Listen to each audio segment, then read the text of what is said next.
Hey, popping in here to say that the title is not a lie. We are running a giveaway helped by our affiliation with XP Games, for which we still have a discount code for 10% off all GA products, which they do ship worldwide, and the link is back in the description. But this giveaway is for a recollection box, and in the same fashion, the giveaway is also worldwide. If you're worried about shipping, don't be. We're covering that, so you don't have to spend a dime if you win to receive your recollection box. All you need to do to enter is make sure you're subscribed to this channel and comment down below with the recollection box you'd prefer to win.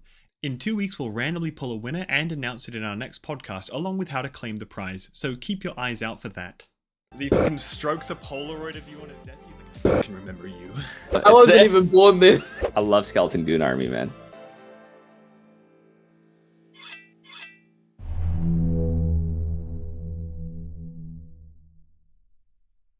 Welcome to Banter Nights, episode 5. We're back after the break. I'm Richard, as always joined by Josh, and today we get to welcome a new guest, True Champion Terry, who you may also know as one of the big names in the GA competitive scene. How you doing today, bro? Oh man, I'm excited to be here. It's 6 a.m. here in Michigan in the United States, and couldn't be happier to wake up and spend my Saturday morning with the Banner Knights. I can't tell if it's sarcasm over. I think it's I'm super happy to be here. Very excited. Imagine if we did webcam and you had to like beautify yourself before we started. Dude, oh my gosh. I know I messaged you last night before I went to bed. I was like, hey, just confirming. We're just audio, right? Because I'm waking up pretty early and I'm going to look like a crazy maniac. So please don't put the video on screen. Honestly, like half of these past podcasts, I swear to God, like I've been wearing like pajama pants for most of these. It's the most comfy thing to do. I can't imagine like how Kaven and Isaac and stuff must feel having to like actually like dress in proper going out clothes to go and sit down and have the podcast every week. It's not me. Oh my goodness. Well, in our defense, I don't think Kaven ever really is putting on, real clothes. That dude dresses comfortable. So, but no, totally get what you're saying. If you weren't in pajama pants, I don't think I'd be happy with it. When I imagine, my Richard and listening to the Banner Knights, you're in like either Christmas pajamas and, just having a really great time matching outfits. I like to believe you guys are in matching outfits during these podcasts. We can make that happen. Yeah, you're right sitting in front of fire, just Christmas morning, you got your having I don't know if you guys drink coffee over there, but maybe a little bit. Oh my god, bro! What is that? Yeah, third world country. Do you guys have coffee over there? You fucking. Oh yeah, I thought it might just be mud water or something, but. Oh, that's awesome. Oh god, dude, what a fucking start to this. We're already getting shit talked by the Americans. We haven't even started this, but like you in the True Champion gaming team, you guys have traveled quite a bit recently for a lot of stuff. I mean, I think recently you guys had an announcement where Kaben essentially said that himself, I don't know if it applies to the full rest of the True Champion team, you can illuminate that a bit, but that you guys were essentially committing to another year of competitive play where you would all attempt to go to every like ascent or higher. Like I know that Kaben wants to do that. Is that the whole team's buckling down for that? Obviously it's a big commitment, and when this whole thing started, we were playing GA, and I'll probably talk about that a little bit more here soon. But to answer your question more directly, yeah, I think that we did as a group kind of sit down and really talk. Hey, we had a pretty crazy year one. We went to all the big events. Well, most of the big events. We missed one big event and literally all couldn't sleep, stayed up late, like wanted to watch the stream, like had to see the deck list, like because originally we were going to go to all the national events, but then national prizing ended up being a little bit lackluster, which is hilarious to say because this game's prizing is like absurd. Yeah. So to think that nationals prizing, like normally I come from like a very long history playing competitive Magic the Gathering, and I traveled for that for years and years. Like when I was at uni and before even, I always was used to just crap prizing, right? Like and then this game spoils it so hard. But yes, to answer your question, Kaben, Isaac, and myself, we are definitely going to be at every Ascent or higher event that we can that makes sense, Caven will be at all of them 100%. Isaac will most likely be at all of them 100% because this is what they do for a living. Isaac, he obviously edits all our videos, does so much work for TCG when it comes to like the tech side of things and running things and making sure everything, you know, makes sense, everything works, that we can continue to push content through Patreon, through YouTube, and everything else that we do. He definitely keeps everything running. Caven is the like hardcore grinder, like absolute madman. And when it comes to GA, this dude plays more GA than anybody on the planet, which is why he's the best player in the world right now. Like just nobody plays as much GA as this guy. And then for myself, I'm the one who, you know, went to uni for 9 years, got multiple degrees, works, has a ton of bills, has a ton of responsibilities. I feel you, brother. Yeah, so for myself, I doubled down with them, and I don't think I will be missing much, if any, because how many times in your life do you have this opportunity to travel around the world? You know, a dream of mine my whole life was to play a card game professionally and get to travel and be a part of a community, be something bigger than just like a player, but also get to, I don't know, kind of leave my stamp on the game that I play. And for forever, that was Magic. I started playing Magic in 1998. And yeah, I'm a little bit older in the community, man. I know. I wasn't even born then. Yeah, I know, man. You don't gotta rub it in, all right? I get it. I'm old. But I started playing. My dad and my older brother played, and you know, I fell in love with card games. And now GA, which is the greatest card game, honestly, that I've ever played from a competitive standpoint, just a gameplay standpoint. You know, it's so smooth. I get to play this game at a professional level, and I get to travel the world, and I can't miss that, man. We've been lucky enough that we've done pretty well as a team, you know, at a lot of these big events, and been able to continuously fund our travel and keep, you know, pushing forward and striving for more and more. And I'll tell you, last year, like Caven made Worlds, obviously, and that was great, super exciting. We had a little bumpy road at Nats. We built the Wind Crux list that, you know, a lot of people are still playing today. It was a terrible, terrible meta call. We played this deck that was not positioned well. Luckily, Caven was able to nail down Nats, but for us, it definitely put a little fire under us because we didn't make Worlds last year. I think that all 3 of you there.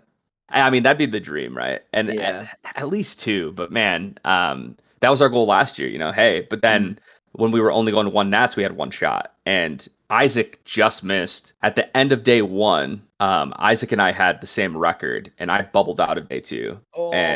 And Isaac, obviously he got in. I think he was in like 27th place or something like that going into day 2. But yeah, so that definitely was a gut wrencher for me. Before that, Ascent Ontario, I had a rough tournament, which felt terrible because the other guys did so well. At Caven top 8, obviously, and Isaac just missed. I think he got like 10th place, 11th place that tournament. Yeah. So it was a great run for those guys. That was a new format, but I think it really does show like these guys put in so much time, and I do too. But man, like they put in the work and it shows. That's one of the cool things about this game is if you do put in the time and you do put in the effort, your game can take you to high places in it. You know, if you have the time and you commit to it. But sorry, you're gonna learn really fast that I talk a lot, man. No, and you're all good. No worries. But yes. So you can expect to see us at most of the big events, to answer your question. That's fair. Well, so it kind of what you were saying leads on to the next part, which is like, you know, as you said, True Champion Gaming is you 3 have topped most tournaments you've gone to. You've appeared in the top cut or in a high ranking position in most every tournament all 3 of you have attended. And I think at this point, you know, Josh, you could agree with me. You can agree with me. I think True Champion Gaming is at this point like a household name in the GA community. Like if you think of a competitive team, True Champion Gaming is instantly one that comes to mind.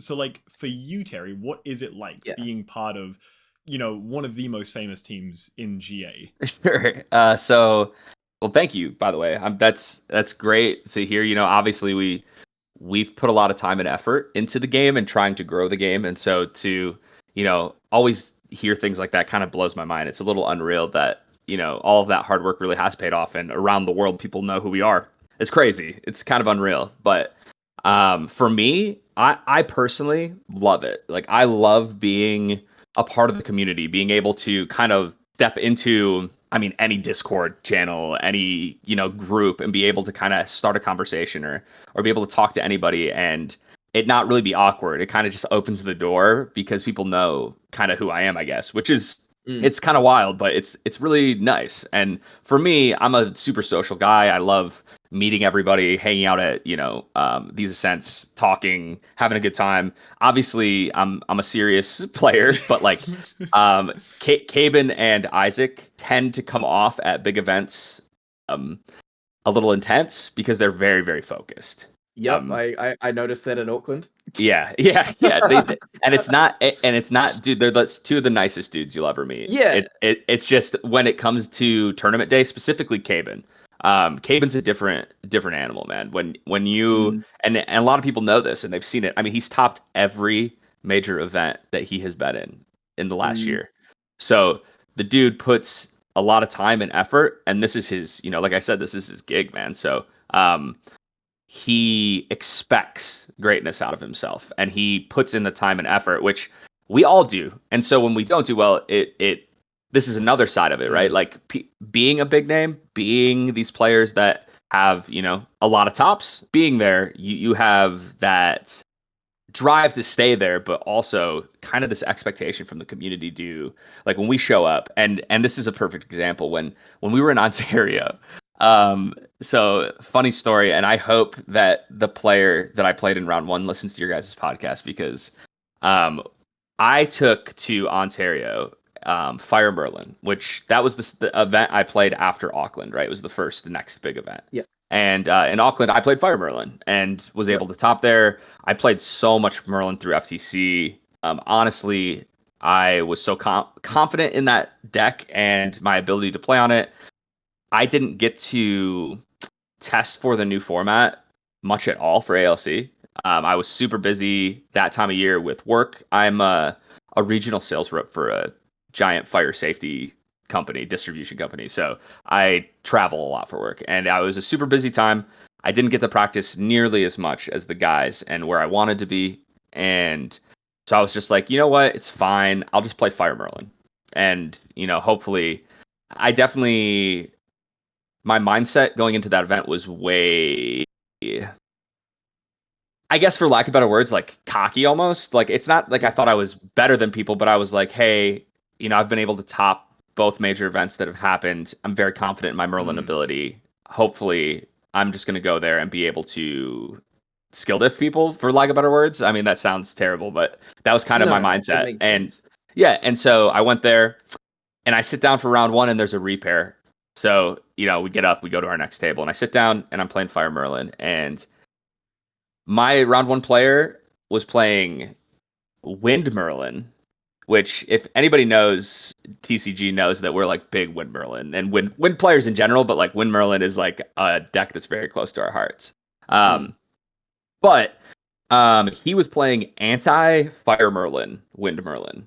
Ooh. So this crazy deck that like no one plays in my round 1, and this is how, like, for a couple tournaments I had some rotten luck in round 1s where I got paired against these like crazy off meta decks that were built to beat the deck that I was playing. And he played like this isn't just Wind Merlin, man. This is Wind Merlin with Prismatic Sanctuary and counter spells and fireballs. And he plays what is the wind card that just returns Regalia to your opponent's deck? Dematerialize. Oh yeah. What? He played Dematerializes. So like when I play my deer, he just dematerialize it. and like at one point in time he was like, yeah, okay, we're Merlin, we're staring each other down, we both have deer out, we both have like 16 cards in hand, some dumb thing like that. And at one point in time he was able to like kill my deer, like get rid of it, and then play Prismatic Sanctuary and double fireball me as a Wind Merlin for like a ridiculous amount. Oh yeah, so I was like, okay, cool. And then we went into game 2, and it was a very close game, but I I was definitely pushing to beat him, but it was close to time at this point, and it ended up going to time. I couldn't kill him in time, and so he beat me 1-0, and I started off my day 0-1. I don't know how I don't know how many competitive events you guys have played in and other card games and everything else, but starting the day off 0-1 in like an 8-round day 1 into a 4-round day 2 is not where you want to be. Dude, I don't even play TCGs. Yeah. Yeah. Oh yeah, that's true. No, Richard, right? Richard, do you even know what card games are? I actually have no fucking clue what you guys are talking about right now. Yeah. I literally have no clue. What the hell is a melon? Like, actually, what? Dude, No, it's okay. I fully agree. Like the day one, or the first round for me is always like that's the big one of any event. It's Store Champs Regionals. I see in Auckland was the same. Like just getting that first round locked in, and it kind of sets you up. Yeah. And I think like so. I actually remember, ironically enough, when I was at a set in Auckland, I was at the table, I think beside you, or a couple of ones beside you, and you were playing one of the guys from Christchurch who I knew, and he, as soon as he saw who he was paired into you, he said, "Oh well, I've lost," and I'm like, "Look, I don't like that attitude." Yeah, dude. And I'm like, because realistically, like the game is really young, and it's not. Yes, there are like people like yourself and Caven and Isaac who have put a whole lot more time in it than we have. But at the end of the day, it's still a young game. There's still, you're still able to have this, have the skills to actually break through and, and have a chance. So I don't like the attitude of that, when people see like, people get paired into Glenn or other better players. It's like, at the end of the day, the cards are going to do what they're going to do. And you just need to play to the best of your ability. And I remember, I don't, well, you may not remember me from the event. Oh, I do. Wait, you remember round 3? Oh yeah, you beat my ass. Yeah. Yeah. Oh yeah. Okay, cool. I thought I'd check. Oh yeah, trust me. Yeah. I don't have many losses at a sense. And you wrecked me, and it was such a bummer because I was like, dude, no one plays Ryan Oceana, right? I'm not gonna. Yeah, no, that was a mistake on the call there. No, but my Merlin deck, I basically just said, you know what? If I play against Rye, I'm gonna give up that matchup because I don't think I'm gonna play it. And then I sat down across, and you played Rye, and I just was like, oh no, dude, there's no way I'm playing against Rye. I'm 2-0. You put me on that last life right out the gates. And I was like, oh goodness, okay. No, I totally remember. And it was it was a great game. Yeah, no, and then that was. I don't know, man. It sounds like you're on his grudge list right now. Yeah, maybe he's gonna get me back.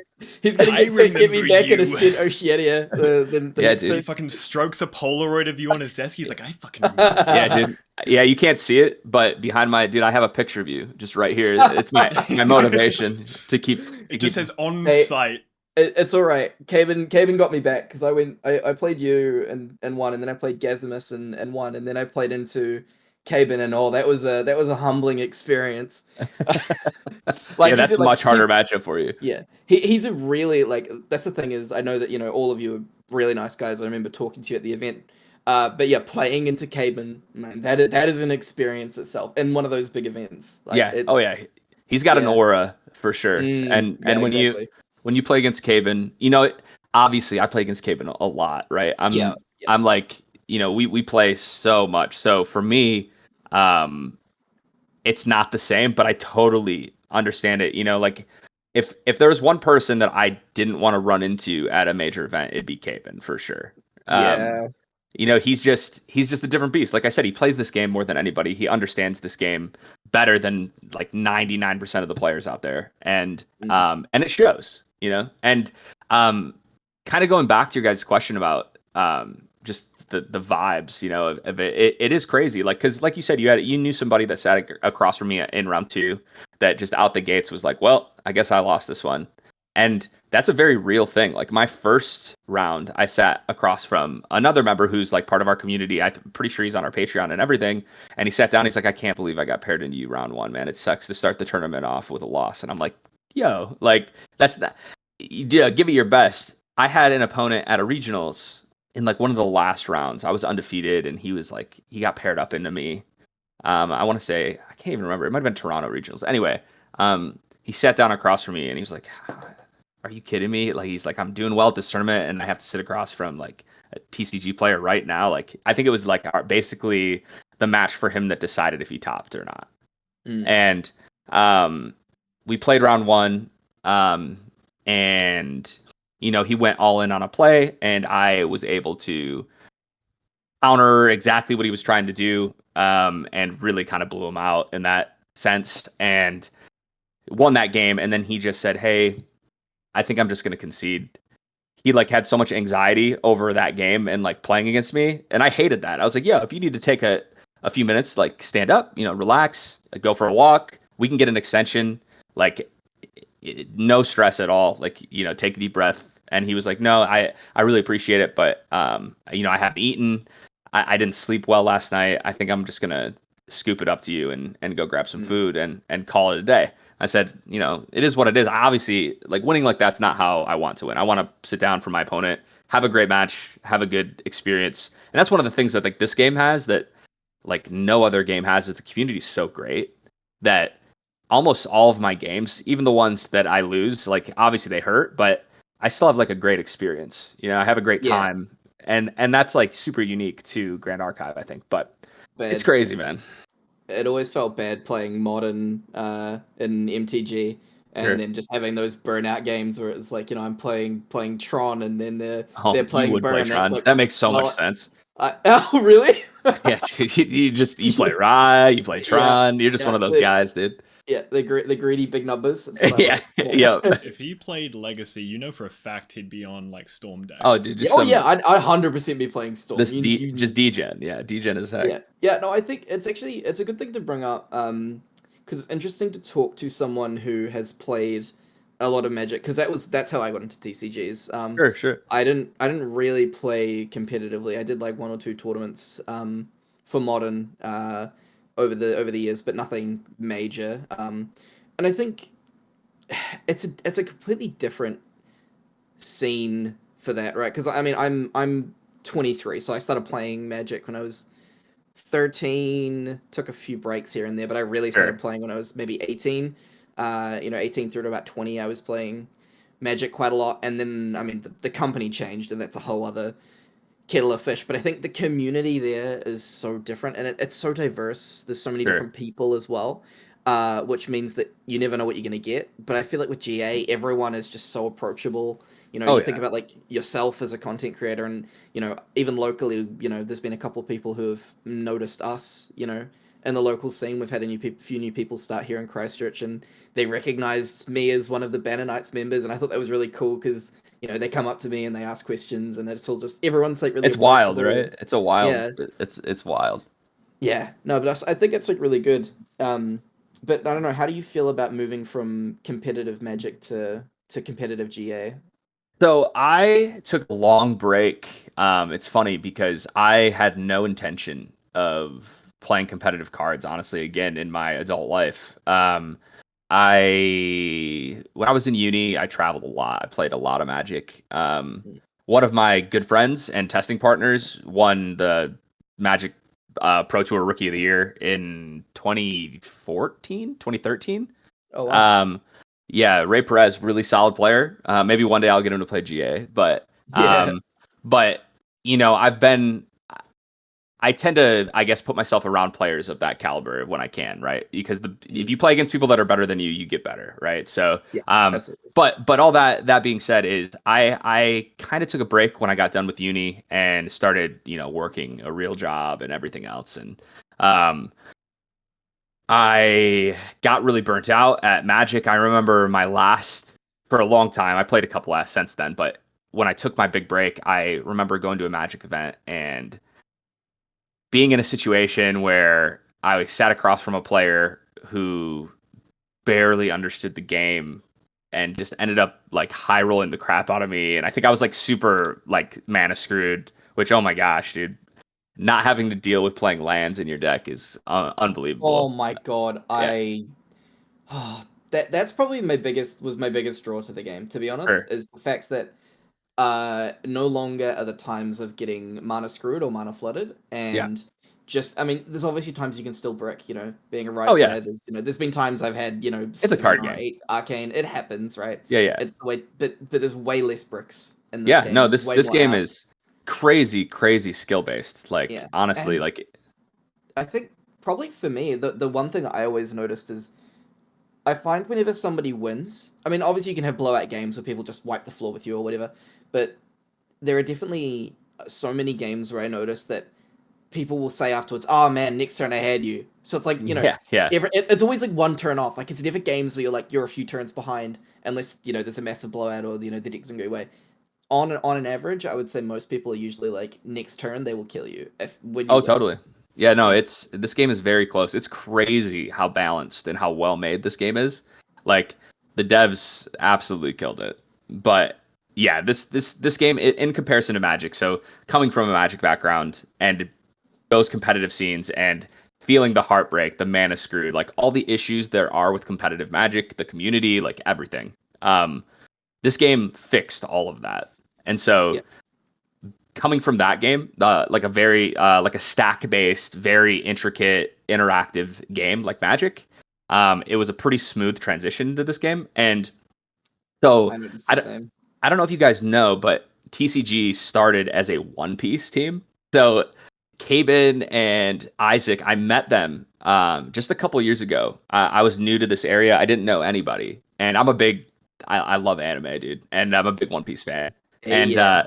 and the One Piece card game came out, right? And I was like, no friggin' way. Like, Yeah. I had no intention of playing it like competitively. I was just like, oh, I'm going and buying a couple starter decks. I don't know many people here in Lansing, but I have one of my best friends that lives here, but he's a medical student. So he has like no time ever, right? So I never see him. But he's also a big One Piece fan. So I was like, dude, I'm getting some starter decks. We're gonna play some One Piece. It's gonna be great.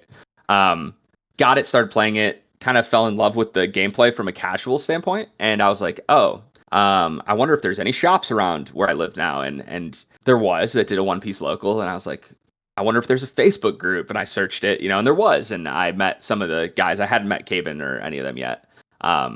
So I drove out to this local, met Caben and Isaac and everybody else, went there and just kind of like wiped the floor with all these kids right now. No, none of them knew me yet, but like I sat down. I haven't played a card game since playing competitive Magic, and there's a very I know you guys know it when you sit across from a player that is a very obviously a competitive card player. They have a way that they hold themselves, a way that they shuffle their cards. You get the feel pretty soon, pretty quickly if this person plays a lot of cards, right? Yeah. So I know that I sat across from a player that is kind of newer in round one in One Piece, and I like pile shuffled. And the way I pile shuffle's kind of aggressive and really fast, and people are always like, "Whoa." And then I was, hand shuffling and doing all that stuff. And he was like, "You play a lot of cards," and I was like, "Well, I used to." So I was able to do really well there and meet these guys and kind of like gain their respect right out the gates. And the rest was kind of history after that because Caben and them decided to start a team, and I helped name it and everything, which was True Champion Gaming. It was like all of our friends. There was like a freaking 7 or 8 of us, way too many people. And it started Hey off now. just kind of, oh yeah, yeah. Oh wait, you guys know all about that, no? Yeah, we do. But It is a challenge. Yeah. yeah, it's definitely a lot, and people are all on different levels, and Caben has always been like an absolute grinder, and my job gives me a lot of freedom, because I build my own schedule. Some days like are terrible, right? Like this week, I drove. Oh man, I gotta pull up the 1,000 miles to kilometers, so 1,600 kilometers Holy in 2 shit. days this week. And so that was obviously I wasn't playing any GA those days, right? Yeah. So but there's times with my schedule where like I don't have to do much for like 2-3 days at a time. And Caben obviously being a card player, and he sells cards and has his shop and everything, but this is what he does for a living. With GA, he was all in, and I kind of was his right hand man. One of the first major events down in Florida, he got second place at it, and started. That's kind of how TCG really started to move forward. Is Caben did well at a big event. Everybody started to know who he was. He lost to a really big name in trading card games. His name's Andrew Duvall, the world champ of multiple games. Very, very strong player from Florida. But over time, a lot of those players that weren't so serious kind of pushed to the side, or they kind of just took a step back and were like, yo, we're going to be on the B team or whatever you want to call it. And, Caben and I really pushed. Well, I don't know how much One Piece you guys have played, but the game's not great. and it is a lot of RNG. And yeah, no, I've seen people play it. it's a beautiful card game. If you're into, waifu anime girls and beautiful cards, right? So if you like that, it's definitely a really fun game to collect. To end the whole rant that I'm on is Caben really was like, hey, you should play this game. It's right up your alley. You come from Magic, you're gonna love it. And he got me to play it. I played Rye. He gave me a Rye deck. He's like, let's go. He's like, this deck's kind of complicated to play, yeah, right?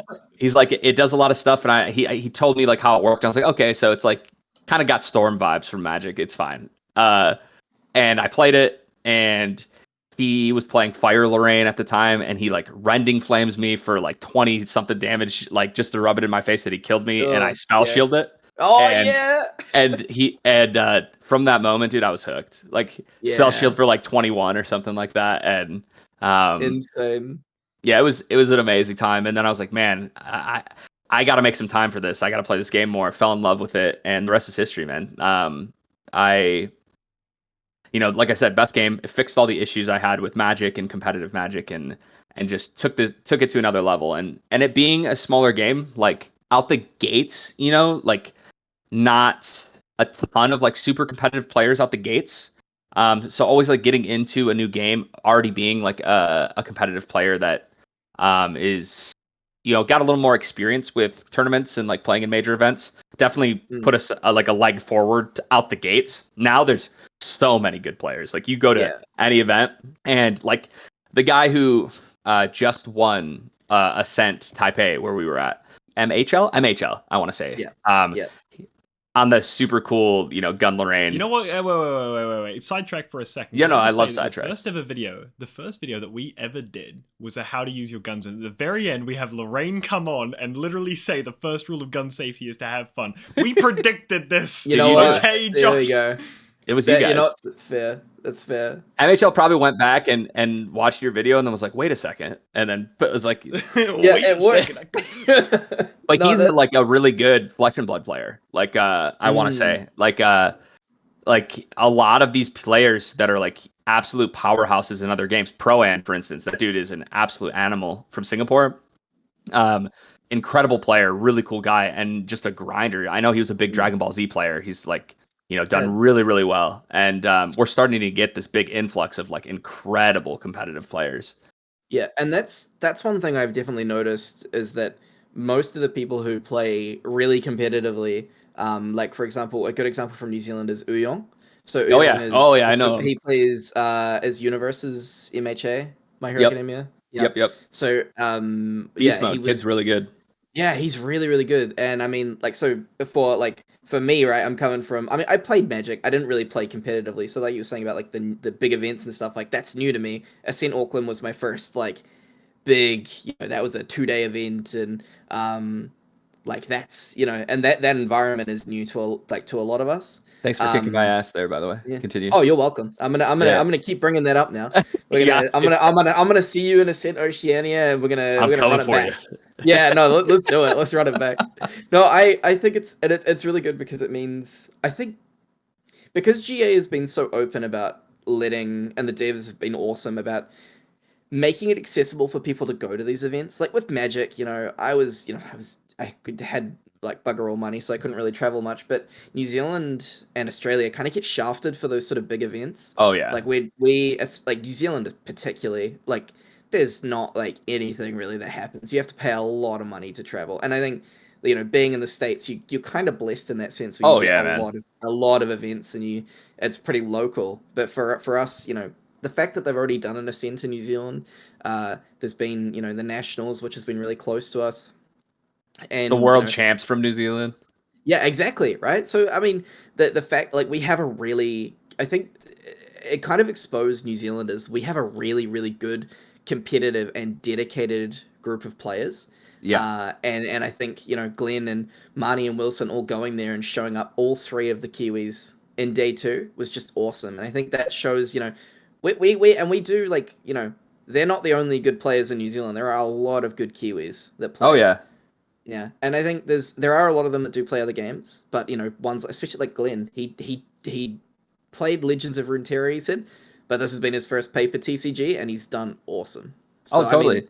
That's yeah. Isaac too. I don't know if you guys know that. Isaac Oh, has really? played. Yeah, so like we got him into this, and obviously he got super into it and committed. But he played One Piece with us a little bit, way more casual. Like he was like, yeah, I'll play, but he was not serious about it. And that was his first ever like paper card game. He played Hearthstone and like stuff like that, but Okay. like, GA is really his first, like the first major tournament he went to. The first time he really took a tournament seriously and like prepped and then went and played a major event was Ascent Houston, where he got second place. And so that I think really lit a fire under him and was like, oh my gosh, I think I can do this. And then he obviously has done incredibly well, one of the best players in the world easily. Um, and he's that same thing as Glenn, right? They don't have a ton of like physical TCG experience, but they're very intelligent guys who understand card games and have played like mobile card games or e-card games, whatever you want to call them, and probably done incredibly well there. But this is their first, and I think GA, there's a lot of those type of players actually. Yeah, I mean, I'll tell you what. I think that there's a lot of for me at least, the way that I found that it was, this was kind of my opening, because I found in Magic, it's really hard to make up. I'm a younger guy. It's hard for me to make up that 20 years of experience that the other people have, like yourself, who started in '98, right? It's Yeah, really hard for me to make up that difference in time. But for GA, because I started in June, yeah, it's actually just ticked over a year since I've been playing this game. that's awesome. So yeah, playing it since a few months after DOA release, Alta release, and being, I think the big one for me was winning getting my first store champs, and Oh after yeah, moving, again going to that, and then when I went to Ascent, and I managed to get through you um through Gazimus. I think those, like, winning, I was like, oh yeah, no, I can do this. Like, and I for think sure. that getting that sort of like confidence boost, and playing at those sort of higher levels, getting to day two, and I got absolutely mopped up in day two. But I mean, just getting experience and Yeah. getting the confidence as well to know that, and even now I tell players, like newer players, you can do it. It's, even if you're new, it doesn't matter. You can do it. You've just got to like dedicate some time to it, find something you really like, and stick to it. No, 100%. I mean, day twoing in this game is no small feat. Like, you know, it's a good feeling when you lock in day two. You're like, whoa, okay, cool. Like, Yeah. I made it to that at least. Like, I can be accomplished. I know, like most events that I go to, like major events, that's my thought process. I think at least it was last year, was like, as long as I top 32, like that's my goal. Like I'll feel really good about it. Yeah, and Not Now it's not so much. Now I definitely put a little bit more weight on myself, but back then it was like, yeah, that was my goal, right? And if you got it, you were like super happy. So yeah, and when I went up to Auckland, that was kind of I was like, look, I don't know what's gonna happen. If I get to day two, I'm gonna be really happy, and it happened, and I was like, cool, this is awesome. And just play it through and have a bit of fun, and getting to play against competitive, like really competitive players, it just pushes you so much further. So I think, yeah, no, it's been awesome. I love GA. I'm so glad that there's more events and whatnot happening oh everywhere. yeah, man, it's crazy how many events we have this year, and how good the pricing is, and Mm. it's a there was a hot second there, where during FTC where we thought the game might crash and burn. Oh, you weren't alone. Yeah, we were Yeah. definitely worried, and Caven particularly, he has invested very heavily into Grand Archive with his company, Mm. and obviously his time and playing as well. But when everything was kind of hitting the fan and everybody was a little scared, we were like, crap, like we love playing competitively at this level. Like, what other game can we pick up? Because if GA dies, like I want to keep playing, kind of deal, right? And Mm. we played a little bit of Pokemon for a second. We like tried it out. We are like, are we gonna go play some Pokemon? Because there's tons of events. That was the big thing.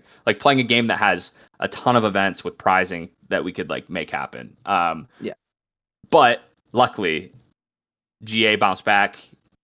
Man, better than ever. This game is in an absolute unreal place right now.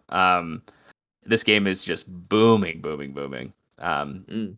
I mean, Richard, you play in a lot of competitive events, right? You have a lot of wins and tops. So, Actually, like off the chain, it is insane, dude. Like you ask me yeah, anything. it's how do you keep up with that kind of level of play, man? I'm gonna be honest. So the thing is, like, first off, wake up nice and early in the morning, Yep. get myself ready. Instantly, the first thing I do once I get out, like, I wake up, I play 3 games of GA, get out of bed, have Yep. a shower, play 3 more games in my head against myself. Once I'm out of that, Ooh. I get ready for the next ascent. I already know It's what the prismatic next. Mordred, right? It's always Yep, prismatic yep. Mordred. Like, I don't know. Yep. The thing is, I know that True Champion Gaming have said that they test every single deck and then they go with the most consistent one, which tends to be Wind Allies. I don't know why you've never touched prismatic Mordred. Clearly, you guys have not tried every deck, because clearly that would be the most. But whatever. That's neither here nor there. I'm not here to tell you guys how to play the game. But yeah, and then I'm after taking that, notes right now, though. yeah. Well, you know what? That's fine. Yeah. That's fine. You know what? This is not under NDA. I think Prismatic Mordred requires a high IQ to play. Dude, I can't give Yes, this yes, shit. yes. I have no fucking clue what I'm saying Oh anymore. my god. But no, I mean, like, okay. To be fair, as a strictly casual player, in the GA sphere, I know this is like my confession right now. But GA is this extremely like fun game to play. Like, I do agree with you. It's incredible how many different like events that you can go to for it, where pricing is good for every single one. Like, you never really go to an event and be like, man, that kind of sucks. Like, you don't really ever walk away from it being like, man, that kind of sucks. If it's close enough to you, if you're spending lots, like multi-$100 to fly somewhere or drive somewhere, you probably want to be topping that. But like, at the end of it, like, even regionals, you're getting a playmat on entry, you're getting like a bunch of packs and stuff like that. You can get these sapphire packs that give you these really cool foils from like starter packs and the recollection decks and stuff. Topping gives you these really cool prize cards, which if you then go to a nationals event, get upgraded to the CPR version of it, and you get both. I think this game has this really cool like prizing characteristic where even as a casual player, I feel okay to show up to these tournaments and stuff and play. Not that I've ever been in anything larger than a store champs, mind you, but there'll be a regionals that I go to one day eventually, maybe. I promise. Are you going to any of the New Zealand ones? Because I know I'm going to all of them except my local one in New Zealand, which is really ironic. I have stuff planned that weekend, but. So Terry, this is the divergence on our team. Josh is like, yeah, give me more competitive events. I'll eat that shit up. Give me Terry. Put Terry back in front of me. I'll beat his ass. I'll do this shit.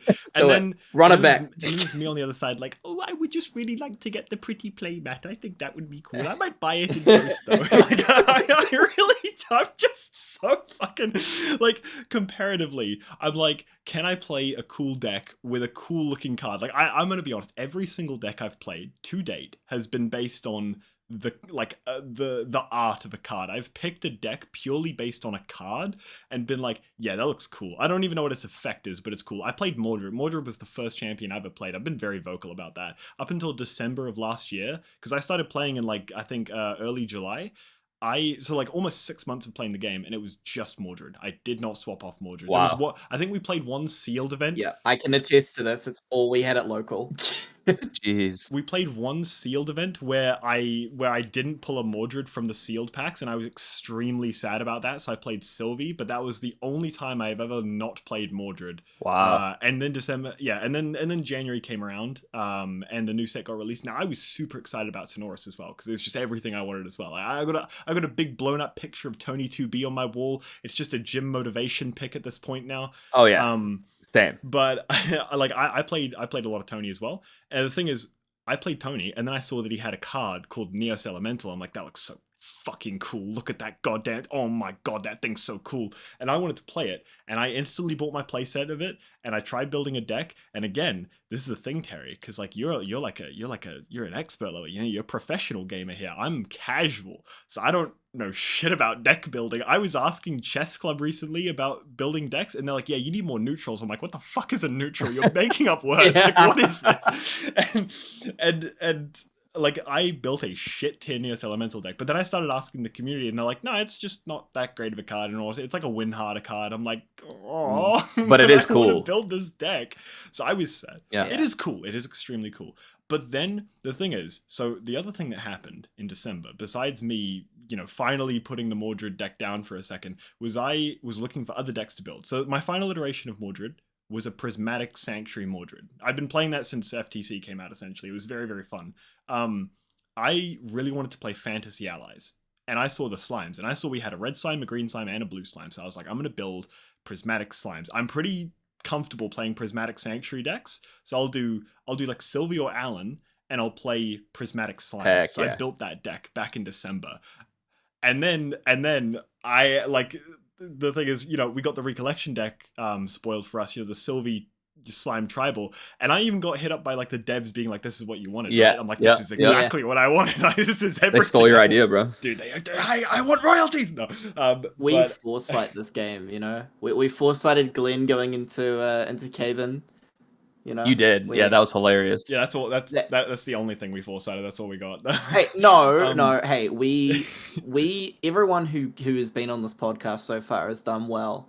So Well, okay, you know what? Okay, we can say one thing. I really quick. I'm just tangenting for a second. At the end of the last podcast, we did say that we wanted to, say. I think it was at the end of the previous podcast. Before that, we said we wanted to say one thing, like a prediction, and see how it came. My prediction was that the new set, like MRC, the season during the meta season, a card from a previous set will probably get to the point where it is broken enough that it needs to be put on the ban list. It is a super vague prediction that could easily have been taken, but the very next Ascent Korhazi Outlook jumps onto the list. And to be fair, like, I mean, it's a floodgate on a basic element card, if we're being honest. Like, oh, the card's nuts. I watch your guys. Listen, I listen to all your podcasts. I drive a lot, right? So Aww. you guys' podcast is. I'm a big fan of the show. Let me tell you.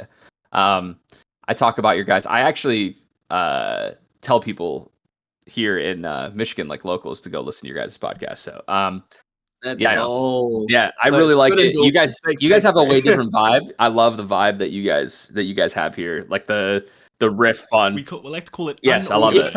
Oh yeah, that works. Yeah, better. honestly, I think that maybe the ADHD podcast. Yeah, for real. So maybe that's why I respect it, because I have ADHD too. So I'm like, man, I love this. Let's do it. But crap, now that I have ADHD and my brain just completely stopped working. It was, you were talking about Korhazi Outlook. I listened to your podcast before Ascent Taipei, and all I thought in my head, I started laughing. I was like, dude, if we're able to do well with our deck, he might have been dead on with it. Tangent off back to this whole slime thing. Like I've picked every single deck that I've played so far based on just the cards that are in it, based on like how they look. I wanted to play them based on that. So I was like, the moment I saw Slime Tribal, because the thing is, okay, I play a little bit of Magic Commander now. Commander's great. On the side, I saw they did a Warhammer set, and I'm a big Warhammer kid. That was like one of my biggest things. Oh, nice. And I saw they did the precons. So I played a little bit of Commander, and then I wanted to build an actual Commander deck. And one of my favorite just archetype things is just skeletons, big undead army of huge, because they're always goofy. This is the lore. This is why I dislike zombies but really like skeletons. Every time you see skeletons in media as like the undead army, they're always goofy as hell. They're always doing stupid shit. It's just very fun to watch. So I built a skeleton commander deck. Now here's the thing. You played Magic back in 1998, so you know how a lot of the old skeletons were printed. It's 2 black mana for a 1/1 with like 1 colorless and 1 black to regenerate. That's all it does. That is everything about it. And they're pretty fucking dog shit. Yeah. So I still do though love tribal decks. And when I saw a whole slime tribal deck, I was like, this is insane. I'm gonna play the shit out of this. And it is an insanely fun deck to play, because everything combos on itself. Everything does something to do with slimes. It's like, it does this effect, but also if you happen to be a slime and also in this effect, here's this extra thing you get to do. It's so much fun to play that through. I'm really, really enjoying it for that. And I like that, the Recollection deck is giving a way for a more casual player like me, who's not great at deck building, a chance to jump into like a more powerful deck. For sure. For lack of a better thing, like it's giving access to that, and then I can take this Recollection deck to to bigger events, and all I need to do is really just sub in like 8 cards or so. Put in the dungeon guides, put in some Escape from the Wreckage, maybe a Blissful Calling here or there or some shit. But like, it's so nice as a casual player to be able to play at higher level events and still not do terribly. I know that if I ever play into an event with you, I just need to build the counter to you, and I know for a fact I'll be matched into you round one. I'll Yep, do pretty well there, but 100%. that's about it. Yeah, I'll dude. I'll No, scrub out the rest of the day, but My legend, dude. Absolute legend. you know what you got to do. This is a gripe. So we talked to the team earlier today, and we said, hey guys, any questions, anything you want to talk to about Terry?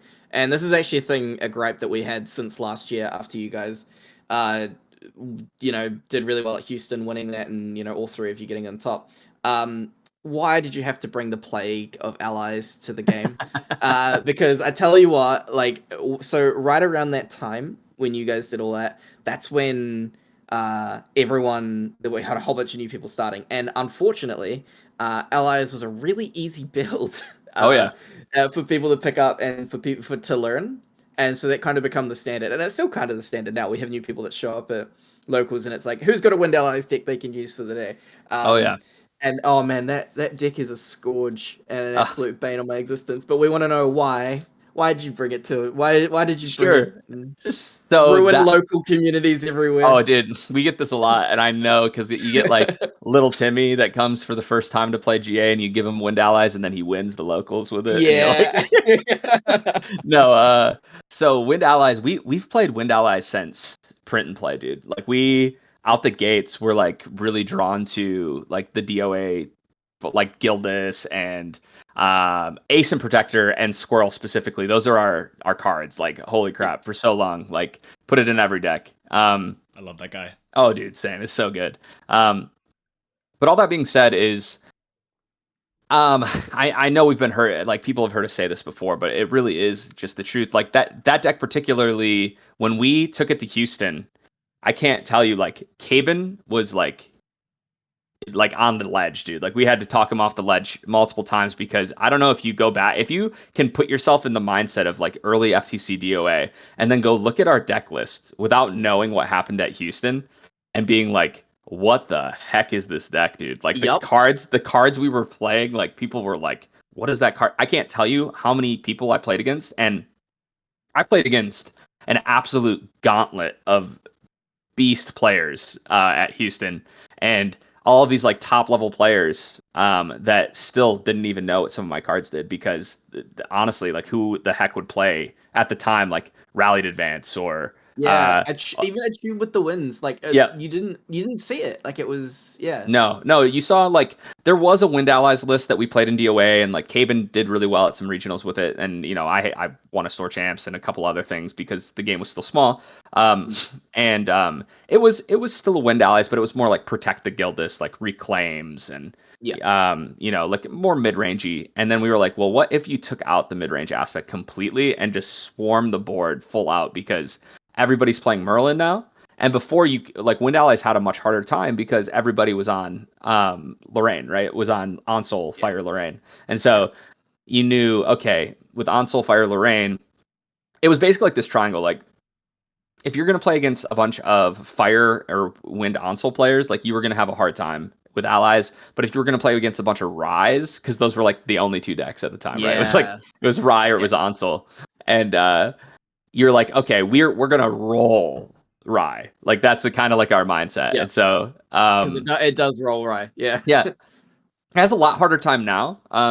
But back then, dude, Rye just Yeah. did not have the answers, the floodgates to deal with a deck that was so aggressive. We played like even Inspiring Call. Like Inspiring Call was a sideboard card in some aggressive decks. Like nobody played it. And we were like, nope, we're playing 4 of that. We're playing 4 tunes. We're playing 4 rallied advances. Like we're going all in. Oh, we played because we had messed around with Second Wind in DOA, and like Yeah. second Wind was pretty good, but like Rallied Advance was a way. Well, honestly, dude, the big thing that we came to realize in DOA or in FTC was how broken Dream Fairy was, and I had been Yes. obsessed with that card since the beginning. Like that was my favorite card in DOA, and I was like, dude, I can't wait to break this card. And then with the FTC meta and Majestic Spirit and everything else, it just made more and more sense. A way to get around like so much, right? And so I can't tell you how many games, because I played if this tells you anything, at FTC at Houston, in 12 rounds of Swiss, I played against 9 Fire Merlins. Wow. And I cannot tell you how many times they tried to stabilize, dropping their whole hand, playing a Majestic Spirit for me to just Dream Fairy it away and kill them. So, like, back then, nobody was prepared for Swarm. And so, anyway, Swarm Allies is one of the most straightforward decks. You know, we brought this hyper aggro Wind Ally deck.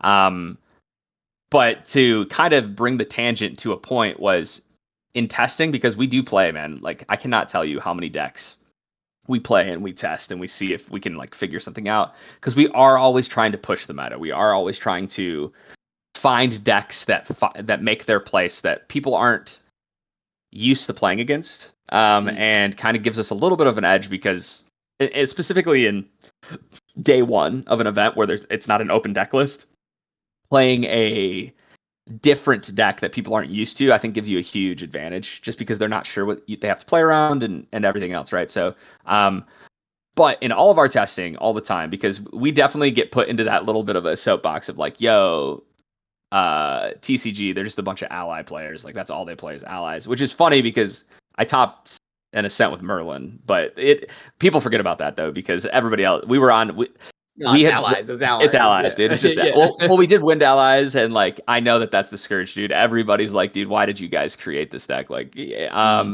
but I think that Wind Allies was like a necessary evil for this game, and sure, sometimes it feels a little bad, like, because that deck, I still to this day, I say in most situations, in most metas, that Wind Allies is the best deck in the room if nobody's on sweeps.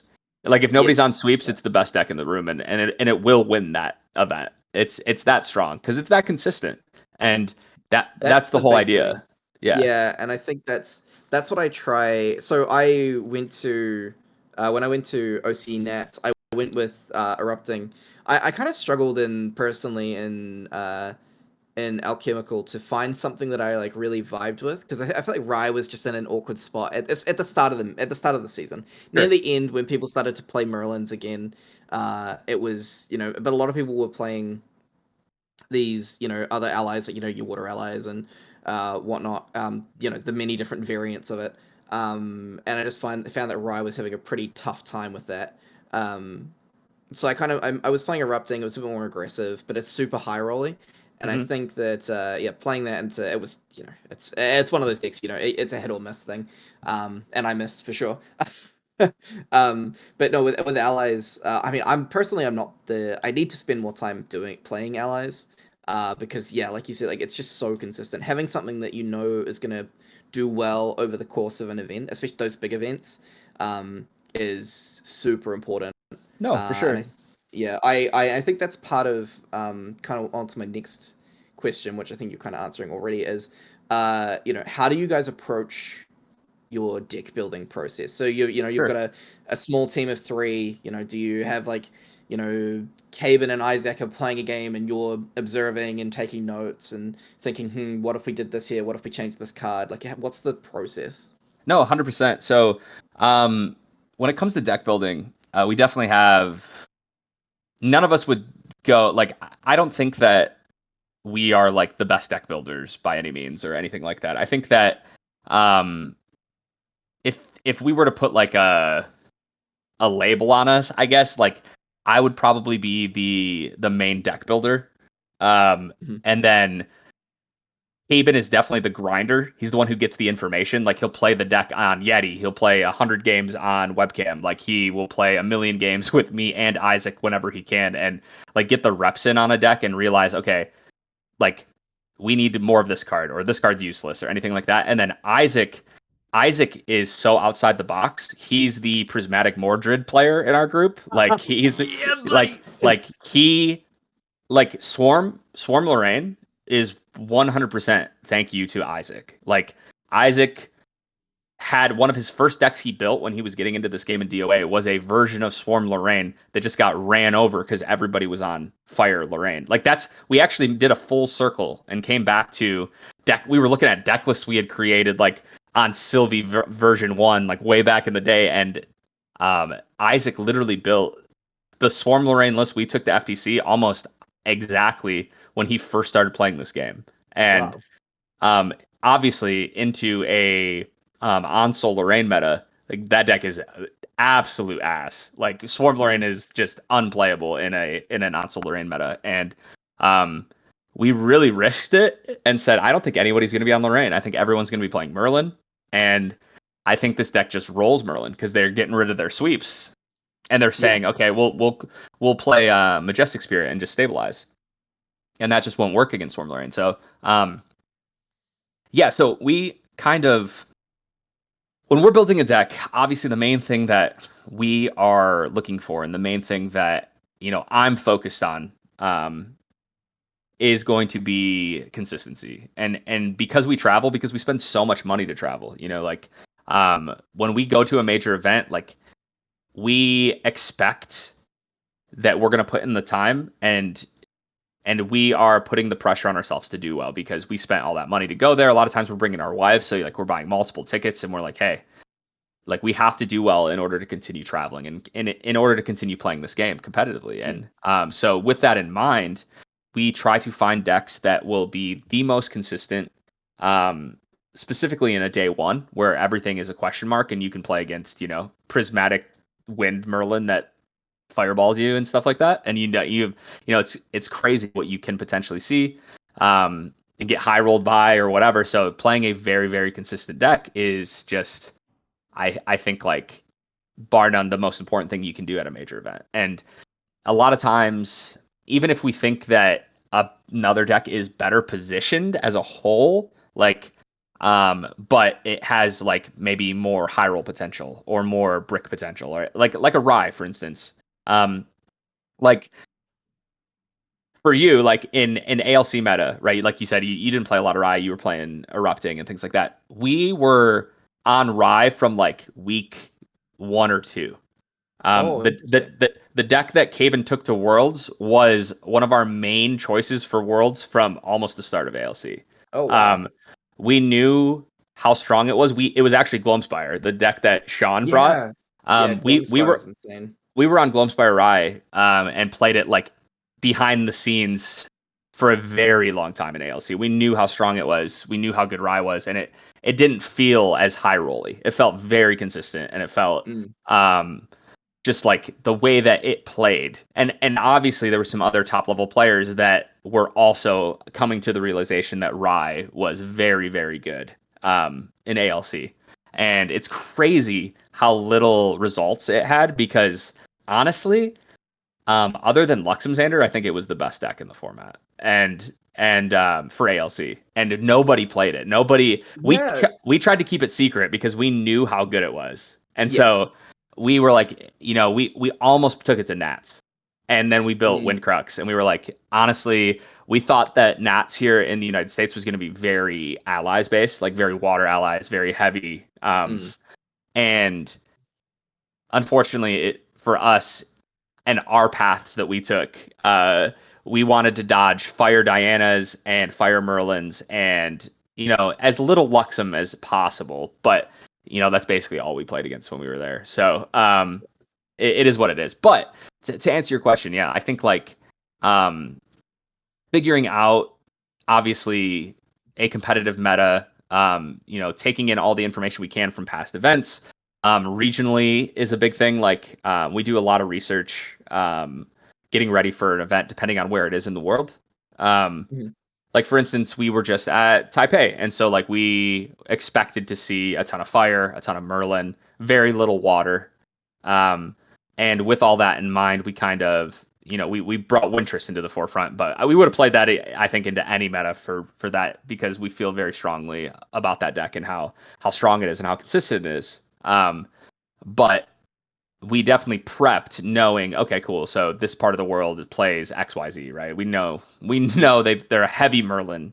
It impacts your sideboard decisions quite a lot, right? The local meta, I think. Like, I don't know. That's I mean, you said you listened to the podcast. You obviously heard the initially that discussion I had with Glenn on our first podcast about increasing the sideboard. Because I've been a strong advocate of that since day one of starting the game. And I'm so glad that they did it. I think the way that they've done it is really, really nice. And I don't know, what are your thoughts on it? Oh, I mean, it's night and day. I thought that the 8 card sideboard and how we did, like, for Houston, when we were building our decks and figuring out everything for DOA and FTC, I came up with the idea of why the heck wouldn't we just play 8 material deck cards? Yeah, the Um, toolbox. and like when I came to that realization, I brought it to the table. The guys were like, "Wait a second!" And then we went to Houston with 8 material deck cards that we can guarantee see which with each matchup, right? So Yeah. that was broken. That's way too powerful. And the fact that it was only 8 cards, so like, why wouldn't you play material deck cards that are way more impactful when like you can't play that many main deck cards? Like, only 8 cards, that's not a lot of cards to add to your deck for like consistency issues or whatever. So No, exactly. Yeah, and I think you need to there obviously needs to be, like, there's a lot of material deck cards, things like Safeguard and Tariff that you might not want into every single matchup, but you probably want to have them in there at least somewhere. yeah. So you usually want to try and have something to sub out for that or sub in for that. So you want to have some slots in the sideboard for it. But it felt really bad not being able to bring in like a play set of something. Especially like Rye is probably my favorite example of this, because you have your kind of like try not to die package, right? Your anti-ally package in Rye, which is your peaceful's, your resolutes, your vanishes, and people play varying amounts of them in the main deck sideboard, but it usually you obviously got like roughly around 8 to 10 of them in the main deck. And really, you need to be able to sub them out for the most part. Yeah. When you go into those other games, like into Merlin's or into Xander's especially, Oh yeah. you want to be able to bring out every single copy of those cards, because to a certain extent, some of the matches you'll keep some of them at, but for the most part, you want to take out as many as you can. And having the option to actually bring in useful cards that mean you don't get as many bricks, I think, is amazing. Oh yeah. And the fact that now, dude, the 15 card sideboard for Rye was like a godsend. Like, Oh, it pushed it. As soon as I saw that, I was building my Rye back up. I'm back on him this season, and I'm not Rye's playing it up, but he's so good. Oh, he's so good. And And being the able fact that, to get rid of all those cards, like in those matchups, like you said, like against yeah, Lexham, being able to take out all your floodgates for just cards that do something in that matchup is yeah. absurd. And the other one is the Fractured Spirits. I really, really enjoyed playing the Fractured Spirit with Rye. Yeah. Yep. Because just giving you the option to kind of bin those early cards, search for the Gom Spies, search for your increasing dangers, and have a really consistent turn. And that also, there was times when when you're playing Rye and you dungeon guy to level 3, and you feel like, okay, well, this is my shields down turn. This is the turn where I'm not going to have the option to stop a fireball, to stop a big swing. This is their opportunity to really get some good damage in. But now with that spirit fragment, you can basically negate that entirely, Hmm. and you can dungeon guide to level 3, or however you want to go to level 3. And you'll have usually an answer. You'll have a resolute. You'll have a vanish. You'll have you might get a peaceful if you've got a lot of cards for some reason, or you'll have a spell. You'll have something, and I think Yep. that's really, really good for Rye. I think he's looking really good this season.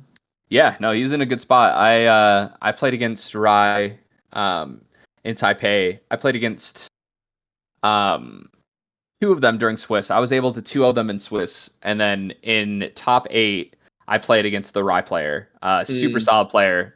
Um, he's one of the strongest Thai players. I know he's done really well on the leaderboards, and I remember when the Omni first started, he played in a bunch of events over there, like 6 events, and won them all in like 2 weeks. And wow. he was like a super solid player. I was super excited to um, get the chance to play against him, and I bested him. He played against me and Caben. He had 2 losses in Swiss. It was me and Caben. So Right. like, super solid player. He got me in game 3 during top 8 in quarterfinals, and it was a great game. Really, really fun. Really great player. But Rye is terrifying, man. In the hands of a savvy player, the things that it can do with especially with a 15 card sideboard is just it's Mm. crazy. It just makes the deck so much more consistent. Yeah, no, absolutely. And I think it's been interesting seeing. I mean, you guys really are trendsetters, I will say, because after Ascent Auckland, there was a lot of Water Allies that was going around, and now there's starting to be a few more people, if they're able to actually get the cards, Yeah, are now playing the Wind Tristan. Yeah, I love but Tristan, man. It's I looked at it and I don't know if it's my sort of style of deck that I'd play. I want to eventually build it when I can actually acquire the cards, which is Sure. a whole nother kettle of fish. The Oh yeah. distribution of the cards in the set has been very interesting. Yeah. No, you're not wrong. Mm. I think so. Win Tristan is the deck that we always wanted at TCG. So we're big, like I said, Win players obviously, but like Win Merlin, dude, we played so we almost played Win Merlin in Auckland, like absolutely locked in on it, and then because it had an insta loss to Rye, like absolute no chance to beat it, Yeah. we didn't bring it, and but that style of deck where you just accrue so much value, like everything you do replaces itself, and you end up in these situations where you have 13, 14, 15 cards in hand and like nothing but answers, right? It's a really really cool play style, but the issue was Win Merlin couldn't end games, so it had a Yes, really hard exactly. time, and because of that, like Win Merlin, never made its way to the forefront, and that's okay. Tristan is the Win Merlin deck that we always wanted because it does the same thing, even better. It has better interaction, and then you end up in a situation where you can actually end the game, right? So I think it's probably the hardest deck that we've ever played at a major event, which definitely was tough in a 2-day event in the other side of the world with an absolute opposite time schedule, right? 12 hours different from where we live. So like that was crazy. I don't think I will ever play a deck that hard at a SEA event again. But that being said, it checked all those boxes for us. It was crazy consistent. Regardless of your hand, you pretty much did the same thing, and were able to build this, game plan and setup and win the game in decent fashion. The deck can be pretty slow, especially if you're new to it. But once you get the hang of the deck, and you understand the play pattern, it's Mm. definitely a lot easier. I was going to actually say, because we were talking originally about how True Champion Gaming, essentially they're the guys that pioneered the Willies meta, Sure. that went around for a while. But you also mentioned that the True Champion Gaming team tries a lot of stuff before they land on a deck to bring to something. They try everything as much as they can, barring Prismatic Mordred for some reason. I don't know why. Yeah. But if because you've tried a lot, then you are the deck building guy for them. Is there a deck that you have built that, if you could possibly boost it into the limelight, like if nothing changed about it, it just happened to be meta, is there a deck specifically that you could name off the top of your head, just one that you just tested, were like, this isn't exactly the call right now, but you're like, I wish it was?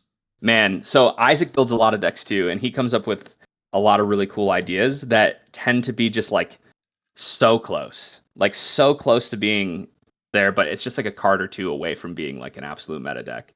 Um, Hmm. but I think honestly, there's like two decks. The first one would be Neos Tony. Yeah. Yeah. We love Neos Tony. It's such a fun deck. The playstyle is so great. But it's just like it's so close to being just an absolute powerhouse deck. But it just Hmm. needs like one or two more cards, I think. That I think what makes, because I think it does really well into like half the meta, but because the game is so balanced and there's so many different styles of things that you have to prep for, that the Yeah. Neos playstyle sometimes has a harder time against a few decks. One of them being like Willie's. So it's hard to play a deck that has a like, let's say 40% win rate or less into Wind Allies, Mm. because Yeah. there's a good Yeah. chance you're going to see Wind Allies, that there's going to be players on Wind Allies, that people that are going to their first major event are playing Wind Allies, and you might just lose to them because it's Wind Allies, right? Yeah. It That deck happens. is Yeah. definitely up there on the list, and all sorts of different variants of it. Water, fire, even, like Hmm. there's a lot of Neos is a very cool element. So that's one of them Yes. for me, though, dude. If I could just play any deck that I guess I think represents me as a player the most, and the deck Yep. that I really really loves to play. from honestly, in any format, but specifically like Legacy and Standard when it was there was Miracles. Yeah. And that, so yeah, Mm. Arsana, dude. I love Arsana. I have tried to build Glenn, her. You I was and gonna Glenn say. both. Yeah. I love Arsana. Well, it's really funny because listening to Glenn, I'm like, dude, Glenn and I are just the same card player. It's just like, we have a lot of the same thoughts, and we like when we were in Ascent, he was also on Merlin, and like he came up to me and we talked for a long time about Merlin and about the play style of Merlin and FTC, and I was on Prismatic, Skittles at the time, and I don't remember if Glenn was on I don't think he was at Auckland, but I can't remember. He top 32 as well, right? He was in day 2. Yeah. So Yeah. he did as well. Yeah, I remember him being up there. Yeah, and I know that he was on Merlin. He was like, it was me and Yap on Merlin, and then like Glenn, and that was it. Like nobody else. So then, obviously, to try and pull you and Glenn closer together, then what is your thoughts on Naya? Oh man, so Naya is an absurd card. There you go. Okay. Sorry, Josh. You were just gonna keep bringing this up so I can keep getting into arguments Josh. with guests. No. So just think about this card just absolutely in a vacuum, right? Just absolutely in a vacuum. Like, don't think about it meta-wise or anything like that, because honestly, it's not in the greatest spot in the meta right now. It might not even be like right now. She's kind of whatever. She doesn't really matter. But the ability that she does, right? Because you play this. I'm gonna actually pull her up so that I can. Bro doesn't want to whiff say on exactly what she is.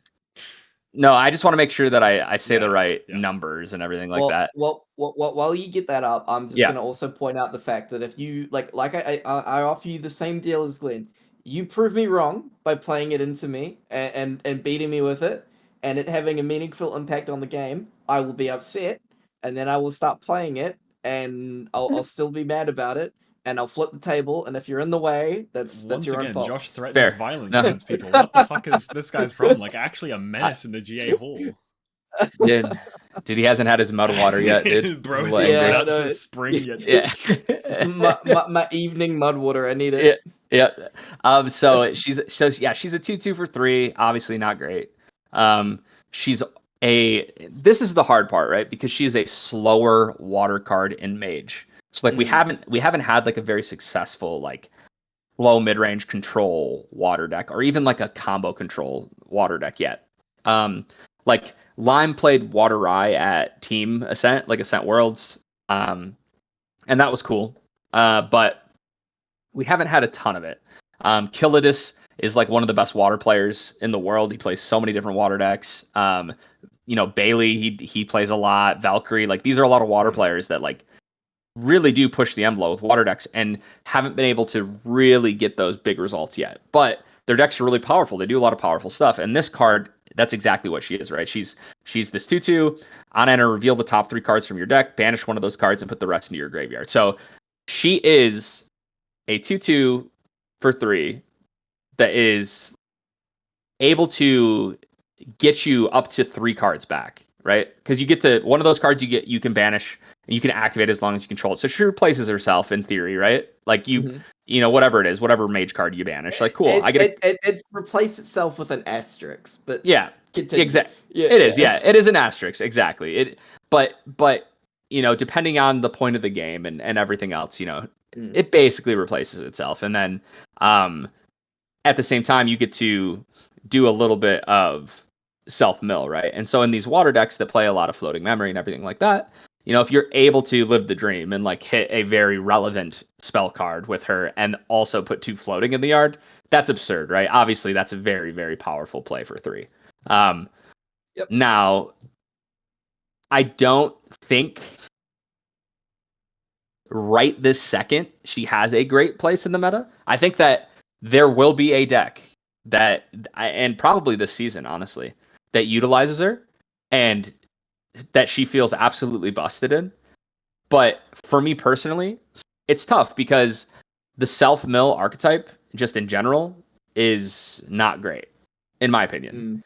It feels really bad because you can like this is my big thing with Naya is that you can whiff like it, and it's not like like Tide Diviner you set the card, and I understand Tide Diviner costs 1 more and it's a different different card, but the fact High that Diviner's effect is just better.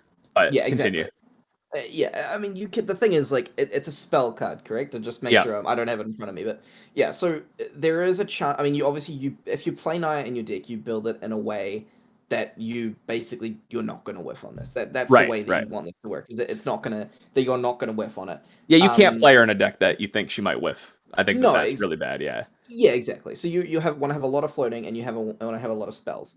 The look, if the card was face down and it was hidden, I would feel a lot better about it. The Sure. fact that it's public information, man, it's like I feel really down on, like, and it doesn't replace it. You're down another card, right?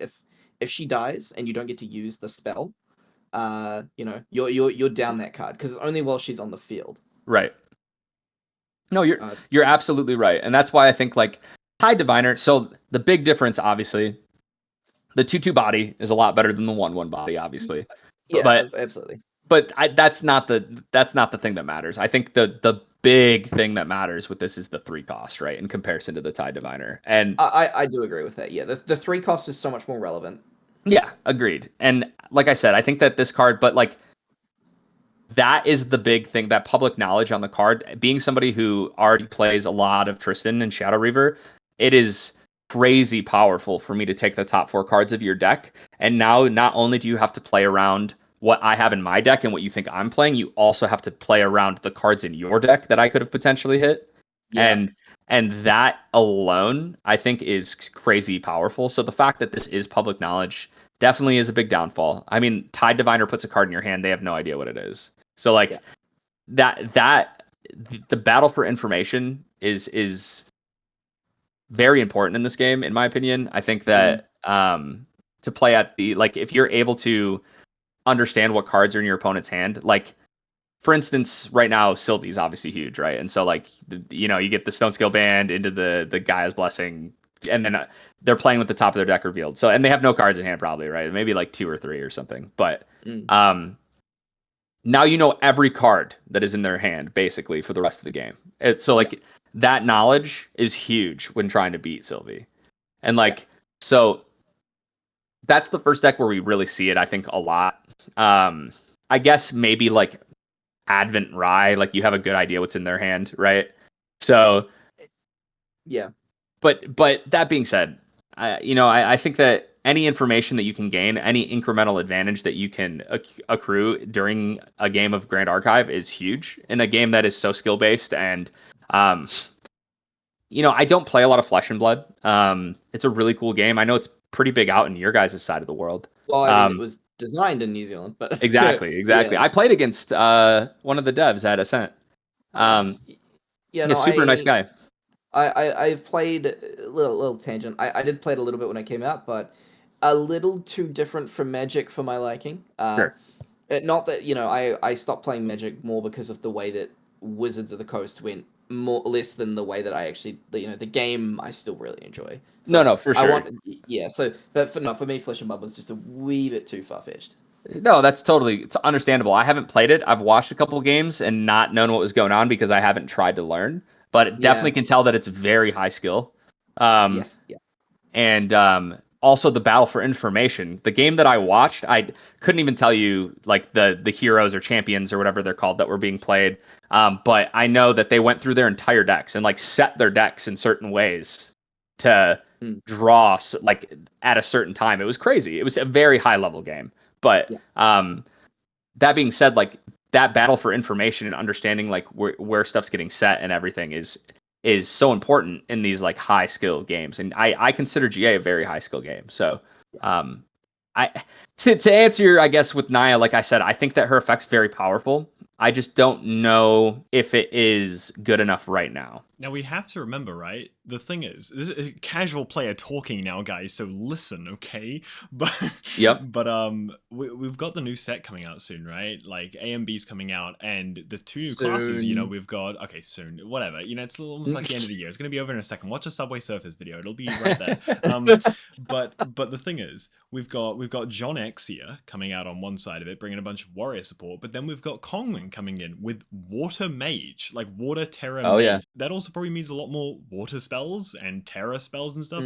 But like I feel like yeah, I'm just saying, guys, this is hey, just remember, okay, remember how accurate our predictions have been so far. I think everyone should get a playset of Naya. I'm just saying, like AMD comes around. You remember when Gildas used to be $3, guys, and then these fuckers I here do. made her $60? Like, I'm just saying, Yeah. maybe you guys So should glad I get got Naya mine before they playsets were now expensive. before that shit goes off the wall, because Kongman's gonna be topping every tournament. I'm just saying it. But no, like in honesty, I feel like as you said, Naya is one of those cards that right now doesn't have like the most stuff to make her exceptionally like strong in terms of game impact, but like she's a card with a cool effect, like it's a good effect. That, think about it like this, right? This is how I look at it. Like when I first saw Gildas as a new player, I was like, this card fucking sucks. Like, how the fuck do I how do I always balance my hand? That seems shitty as hell. And then, you guys proved that if you just build your deck around that effect, this is one of the strongest fucking, like, this is one of the strongest archetypes you could run, like the most consistent archetypes. If you just dump a bunch of 3-cost cards and then play around the fact that you can play a lot of draw material deck cards to balance your hand, like, on demand, Gildas can become extremely strong. And Oh yeah, I she's feel terrifying. yeah, I feel like it's the same kind of thing with Naya. Is like, right now we're probably looking at her in terms of what the game currently is and everything, and yeah, she's not that great. But there could absolutely be spells and stuff that come into the game, or new cards that come in with just Kongming alone. That could absolutely make it that if you built a deck around Naya, this unique ally, she might actually be quite damn strong. Because if you had said that, if you told a player that, oh, actually, building an entire deck around Gildas is insane, they're like, what, she becomes a 4/3? Like, that's not game ending on its own. It's like, no. But the idea is you're going to get that online very, very early and then like flood the board with other stuff. And the whole time you're keeping her balanced. So she is terrifying on the board, like providing you so much early damage and pressure on your opponent. It's the same kind of thing with Nair. I feel like it's like, when I say build a deck around her, I don't mean like she is the crux of the deck, pun intended. I mean, like there's a heavy focus on her ability and like it being able to further your own game plan in some way. I don't know. I feel like Naya is one of those cards that has a really cool effect. No, hey, look, I'm not a control Doubter. player. I have not played a lot of water. So yeah, admit, like I have very strong opinions. I like to ham up my opinions about things. No, I like that. Yeah, no, realistically, I can see times when cards like Naya would be really good. Personally, it's not something that I'm gonna be playing anytime soon. Sure. Hey, look, if someone cracks it and it's good, then I'll play it because at the end of the day, I'm trying to be a competitive player, so I'm gonna play whatever I think's gonna do Sure. well. But at the moment, I don't see it So personally. No, I think she's going to be much stronger when yeah. Kongming's out. I think Yeah, exactly. With Terra, that built around it, it'll be really good. yes, and Terra has by far the best material deck cards. Like it's not even close. Like Yeah, there's so many of them as well. yeah, then they're so good. They're so powerful. So like floating, like late game floating is just so good in Terra. And so like hitting floating, because I think that in this game, like card draw is scarce. And so like when you're able to actually plus and like draw cards, it's like ramp in this game, right? Like you're not only are you like gaining more resources and more things you can do, but like you're just like pushing your game into the late. Like you have more, you can do more actions, you can do more things, just more responses.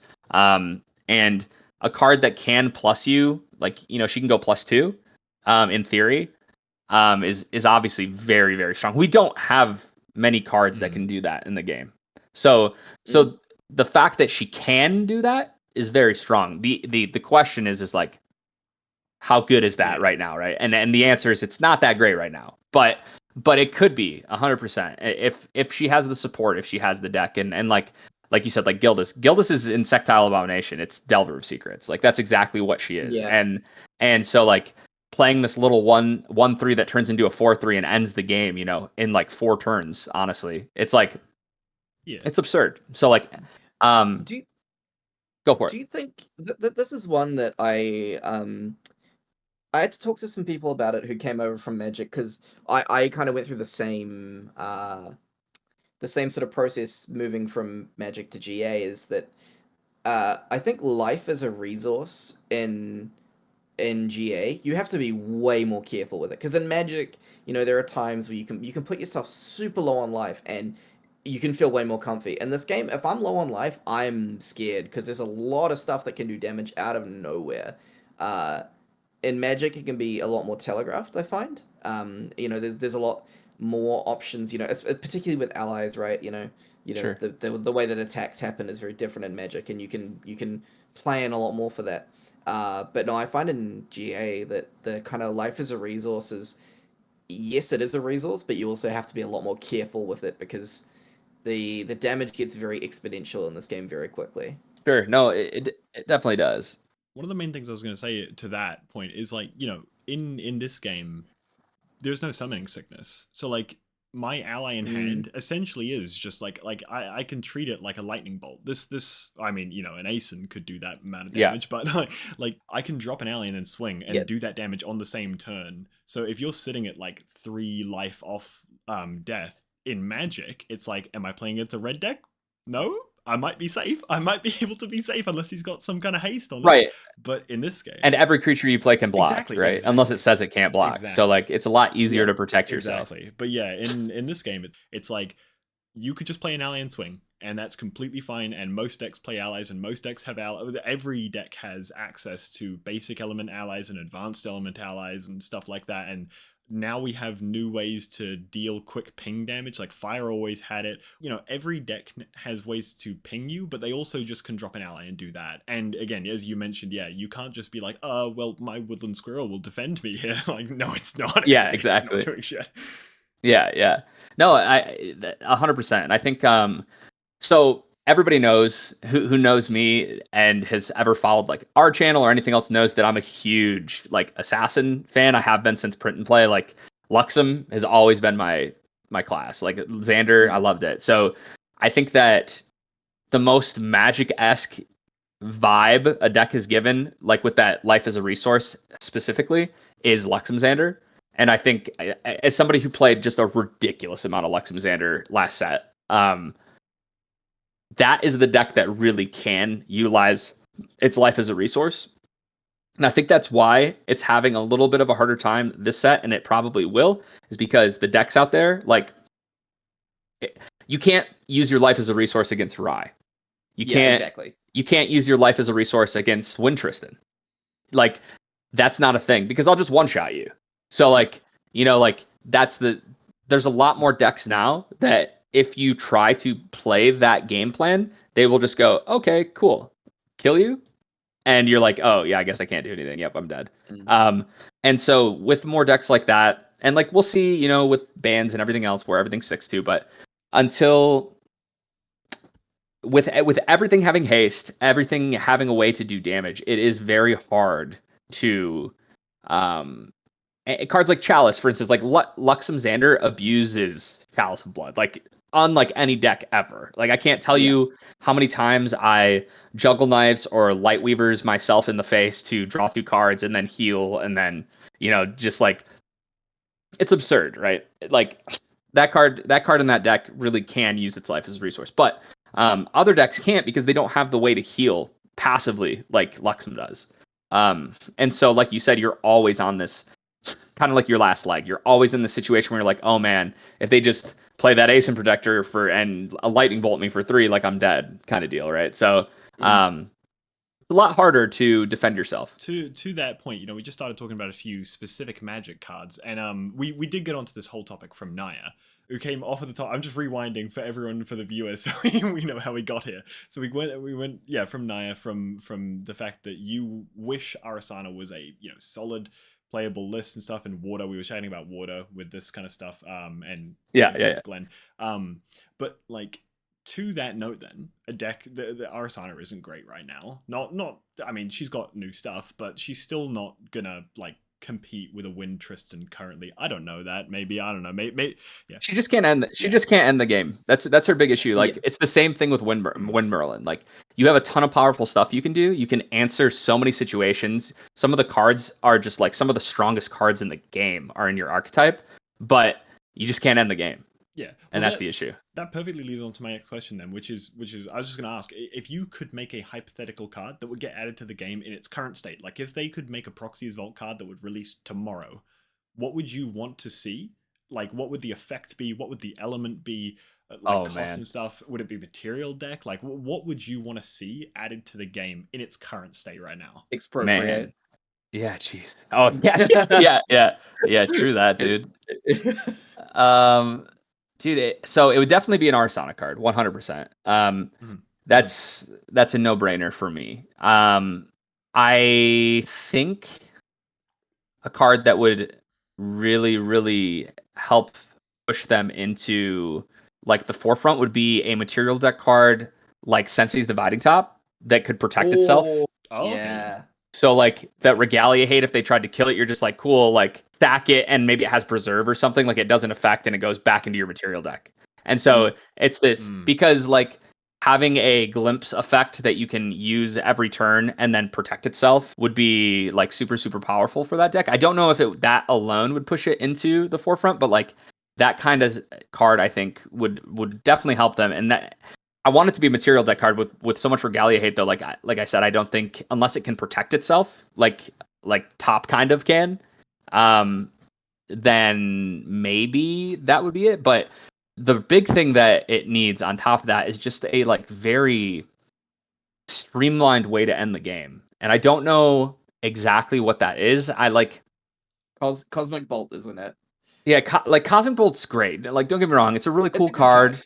Yeah. It's a good card. You know, when I'm casting it for 0 and blasting you with it, like that's great. But like every deck nowadays has a way for damage mitigation and it has a way to heal, honestly, like most decks. And so even if you cast all 4 Cosmic Bolts, like you're not killing, if that's your only way to do damage, like you can't kill Tony. You only do 28. So like you need a way to end the game a little bit quicker than glimpsing through my entire deck and Cosmic Bolting you 4 times. I need another way that I can like Luxem is absurd because Luxem ends the game from its memory just for playing the game. And that's what makes Luxem so strong is like you play a bunch of answers, a bunch of ways to deal with board states. I mean, not really to deal with board states if we're being honest, but ways to like gain life, pick apart your opponent, slowly hurt them, and then you're able to just like combo kill them, right, with double Lightweaver's Assault. But if you just play the game, you will kill your opponent by revealing Lightweaver's Assaults from your memory. You can play a 60-minute game easily, knowing you were going to win from like minute 8. So like that's pretty absurd. But that's what Ari needs, man. She just needs a way to end the game consistently. Yeah. Well, I mean, like as you just mentioned there, with like if you reveal Lightweaver's Assault, you will eventually kill your opponent, and you're not spending any resources to do that. There's no losing it. Yep. Unless your opponent interacts, you will never lose that. We Nope. were actually talking about that in terms of Kongming, because we were like, what the hell would a Terra Mage do? And we're like, well, what does Terra do? What's Terra's special thing? Oh, well, Terra has the preserve mechanic. So Yep. like, what if Kongming's special thing is something to do with like preserving spells, or like you can pay as you cast a spell, you could pay an extra amount, and then if you do, preserve that spell as it resolves. Yep. Or like you can cast mage spells for free by banishing a preserved card or some shit like that. Like she must have something to do with it, like as a Terra mage. And how cool would it be to have a mage that is able to consistently recur their win con in some way? No, 100%. I love that idea. Yeah, my biggest fear though, like the thing, okay, I'm a pretty avid disliker of Rye, mainly because I like an interactive game. But we get and along so well.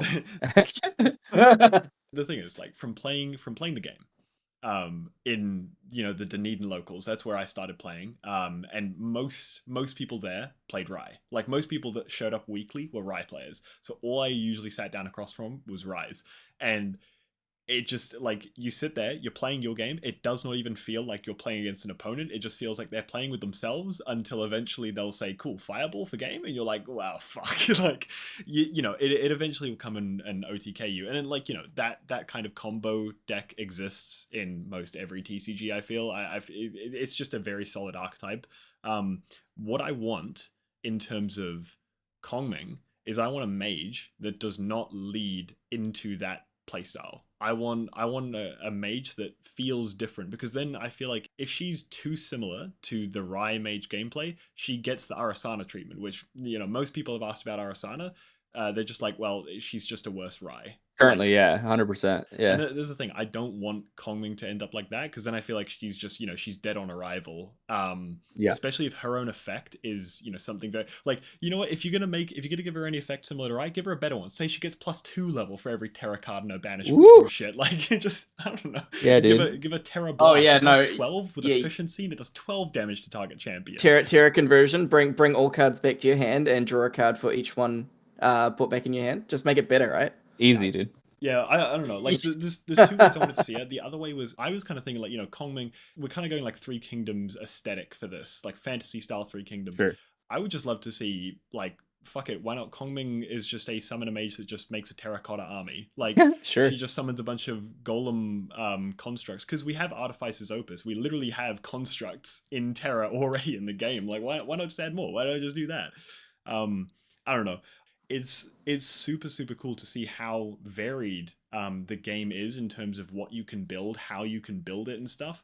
And that's why I'm super excited about, like, you know, moving forward with the sets, seeing how they're going to work with Mr. John Exia and Kongming. Like, I just want to see what they do with them, how they revamp the warrior class. I don't think they're revamping, they're bringing support, but, you know, with all the new cards and new effects that we've gotten and new, like, types of effects, I feel like we'd get some kind of, you know, new play style for these guys that would be really cool. I would love to lean into something like that. No, for sure. I think I'm looking forward to this. I think we might end up, and I don't know if it'll be right now, but they're definitely, I hope that there is like a necromancer summoner. Maybe it's a cleric in the future or something, right? Like something that plays a completely different style. Like if you guys are familiar with Magic, then like I really want to see like a reanimator deck like that. Oh, yeah, Okay, yeah. look, bro. If somebody is entombing an Entraxer turn 1 and then reanimating that shit, like, I'm sorry, Terry, I don't want to see that in the game. I want to be this random, like, I don't know, Umbra cleric deck that is a necromancer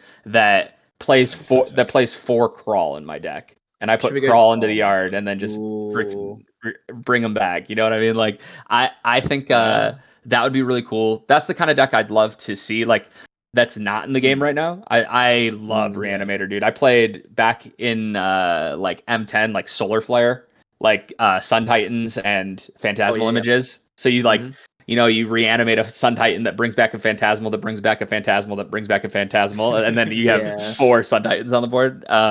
Stuff like that, dude. I love Reanimator. I think it's a really fun archetype that a lot of people dig with.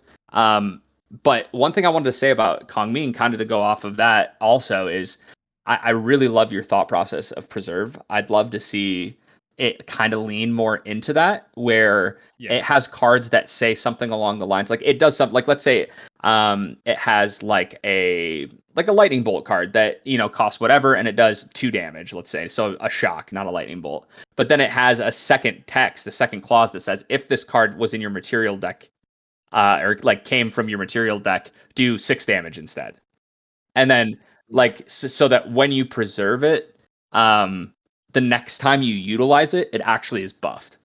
And I think that'd be a really cool mechanic that she could kind of dig into with Terra. And I think that Naya, going back to her, I think we're really going to see her shine with Kongming. And I think that there's going to be a lot of really cool stuff that she's able to do. So Necromancer class, yes, 100%. We need a reanimator, man. Absolutely. I want to make little homies that just like basically block me indefinitely, like little 1/1 interceptors or something, and then I want to reanimate crawls, dude. That's Terry, I'm telling you, man. Skeleton Goon Army. Yep. Skeletons. Oh, dude, I love Skeleton Goon Army, man.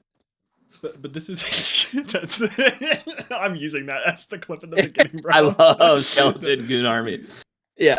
No, but like, dude, that's the thing, right? So like, if we get something like that and it's like, you know, make a 1/1 zombie token or some shit, if it's a token, I can show it however I want. I can literally go and like commission like skeleton 1/1 altars and just use those as my tokens. Like, I need you to promise me something right now, you guys. If that becomes a thing and it makes 1/1 skeleton tokens and it makes 2 of them, it has to make 2.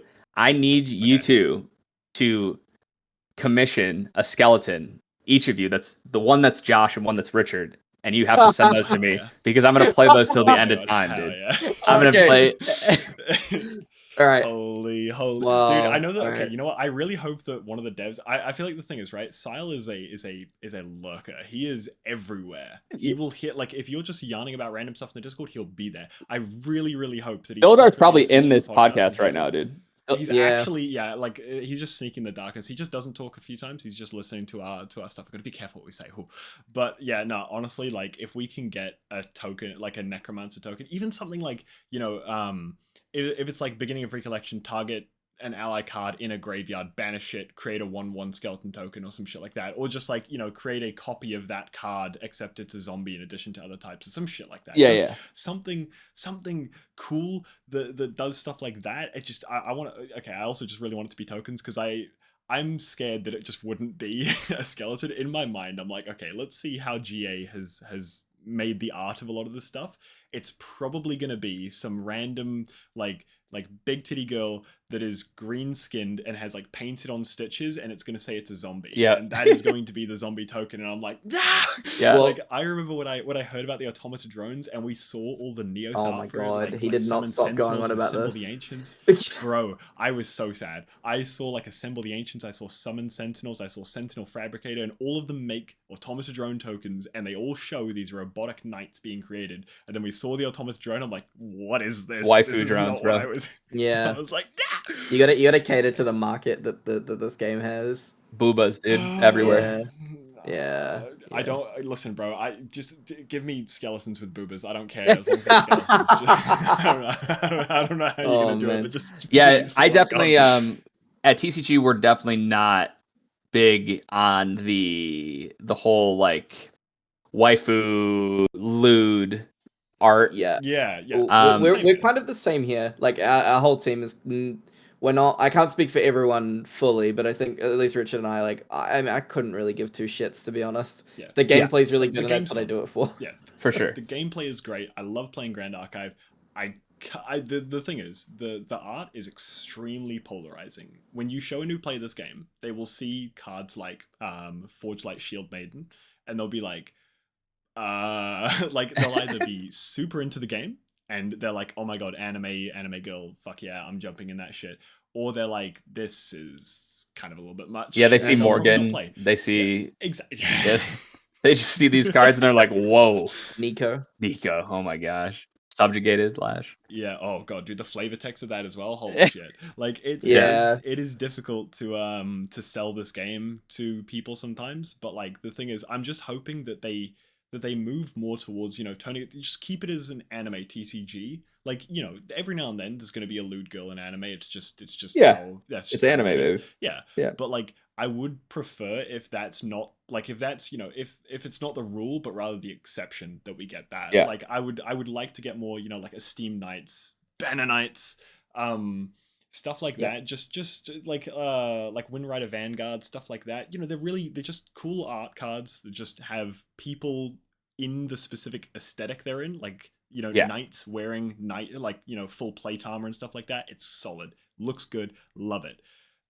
Yeah, I hope we stick more towards that. And I'm saying this because, you know, eventually we probably will get a necromancer class of some kind. You know, we have Umbra, we have now skeletons in the art of that, so clearly it leans in, and you know, there's ghosts in that art as well. So we're leaning in towards this. You're coping real hard. Shut your mouth. Hey, let him cook, dude. Let him cook. Let him cook. Never You're gonna manifest it. No, hey, I am all for it. Yeah. Hey, you guys manifested Glenn as the champ. You manifested Korhazi Outlook, dude. Like, No, but like I would love to see a necromancer class hit the game, and I would love for it to lean into this, you know, anime undead aesthetic, because there's plenty of anime that deal with undead, and you know, they just show them like that. It's skeletons, it's zombies, whatever. So it's not unheard of to just do a regular ass skeleton or zombie. No, dude, give me solo leveling, dude. Give me the new. Oh yeah, that'd be sick. Like, geez, man, Shadow Monarch for me. But either way though, so this was a really solid talk. Little context for the viewers: when we were figuring out what to ask you and stuff, we chucked in a lot of stuff that we like. It's just our fallbacks. You know, this is what we'll ask, like favorite deck, favorite champ. that kind of stuff, favorite card. And it's just like, it's just fillers so we can get between stuff. And it's also cool because it lets us know a little bit more about you. But we put those in because we were like, oh man, what do we talk to Terry about? Like, you know, let's do some research on this. Let's figure out what TCG is about. Let's get some, you know, we might not be able to fill out the time. I think we're completely fine. Oh, dude, we can talk forever, dude. We're mates, You know bro. what? We can talk forever. Yeah. You know what? I cannot wait to see you guys again. Because you kind of feel like there's a little bit of this like, I don't know what you'd call it. Like, when seeing you guys in Auckland, I was like, we knew you guys. It's like, oh, you're like the big competitive team. You just won Houston and all that, and it was kind of like now it's we've started doing content of our own, and you get to know people a bit more, and it's like I think it'll be really cool to see you guys for Oceania wherever it's held, and because I will definitely be going, and I know that many members of our team will be, and I will be making sure that Richard is also going. Yes. I think it would be hilarious if I don't show up so I can maintain my identity as an internet person that does not exist. No, I am dragging him along, kicking and screaming. I Yep. don't care. So we'll see you there, and we'll go for our rematch, Jerry. Yeah, 100%. I look forward to it. I can't wait to see Richard win Ascent. I can't wait for Oceania. It's gonna be.